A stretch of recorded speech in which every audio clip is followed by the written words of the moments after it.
कुंभमेळा म्हटलं की डोळ्यासमोर काय येतं? लाखो लोकांचा श्रद्धेचा महासागर, बरोबर?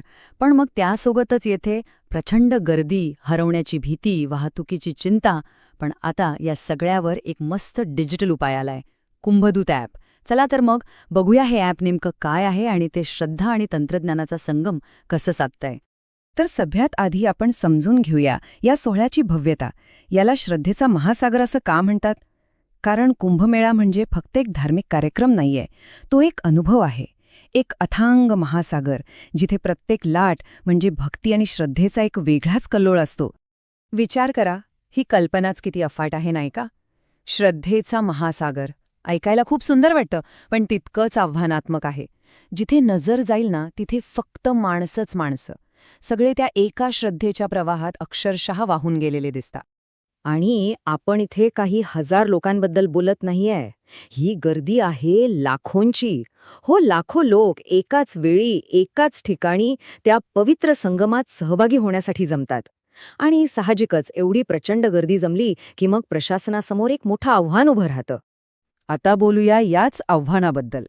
म्हणजे एवढा मोठा सोहळा आयोजित करणं ही काही सोपी गोष्ट नाही. ही एक प्रचंड मोठी जबाबदारी आहे. या महासागरासारख्या गर्दीमधून अनेक समस्या आणि आव्हानं जन्माला येतात आणि त्यांचा सामना करणं म्हणजे एक मोठी कसरतच असते. मग नेमकी कोणती आव्हानं आहेत ही? सगळ्यात पहिलं म्हणजे वाहतूक कोंडी, प्रचंड ट्रॅफिक. दुसरं आणि सगळ्यात जास्त चिंताजनक म्हणजे गर्दीत आपली माणसं हरवणं. तिसरं म्हणजे या गर्दीला सांभाळणं, त्यावर नियंत्रण ठेवणं. आणि मग राहण्याची सोय, वेळेवर मेडिकल मदत मिळणं, या सगळ्यांसाठी एकच धडपड सुरू असते. या सगळ्या गोष्टी भाविकांसाठी आणि प्रशासनासाठी सुद्धा खूप मोठ्या डोकेदुखी ठरतात. तर मग या सगळ्या समस्यांवर उपाय काय? उत्तर अगदी सोपं आहे. आधुनिक तंत्रज्ञान. हो, याच आव्हानांवर मात करण्यासाठी एक नवीन एकदम भारी उपाय समोर आलाय. आणि हा उपाय काय करतो? तो आपल्या परंपरेला थेट टेक्नॉलॉजीशी जोडतो. आणि तो उपाय आहे कुंभदूत ॲप. हो, हे एक मोबाईल ॲप्लिकेशन आहे. प्रशासनाने खास करून भाविकांना मदत व्हावी, त्यांच्या अडचणी कमी व्हाव्यात यासाठीच हे ॲप तयार केलं आहे. या ॲपबद्दल देवाभाऊ काय म्हणतात ते ऐका. ते म्हणतात, कुंभदूत ॲप हे आधुनिक तंत्रज्ञान आणि श्रद्धेचा संगम आहे.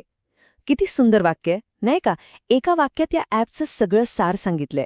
श्रद्धा आहे आणि तिला मदत करण्यासाठी तंत्रज्ञान आहे.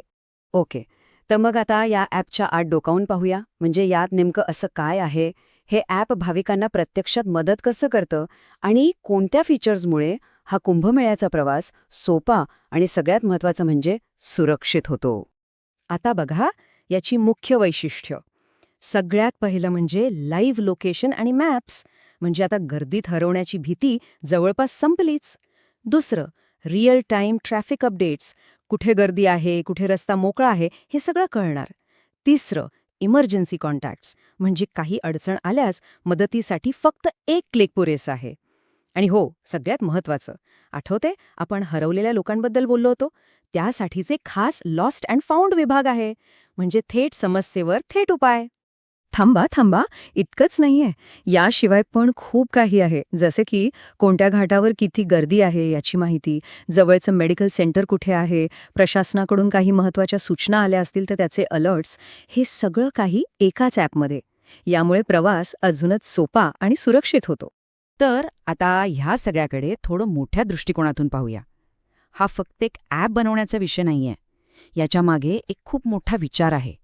तो विचार आहे आपल्या हजारो वर्षांच्या श्रद्धेला, परंपरेला आजच्या आधुनिक तंत्रज्ञानाशी जोडण्याचा आणि त्यातून एक सुंदर संगम घडवून आणण्याचा.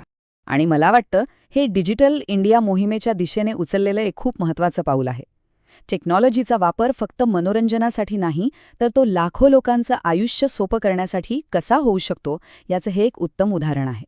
ही गोष्ट अशी आहे बघा, एका बाजूला आहे आपली कुंभमेळ्यासारखी प्राचीन आणि भव्य परंपरा आणि दुसऱ्या बाजूला आहे आजचं आधुनिक डिजिटल तंत्रज्ञान.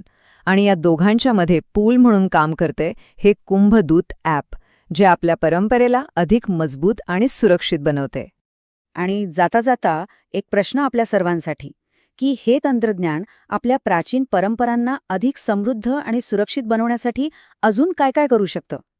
कुंभदूत ॲप ही तर फक्त एक सुरुवात आहे.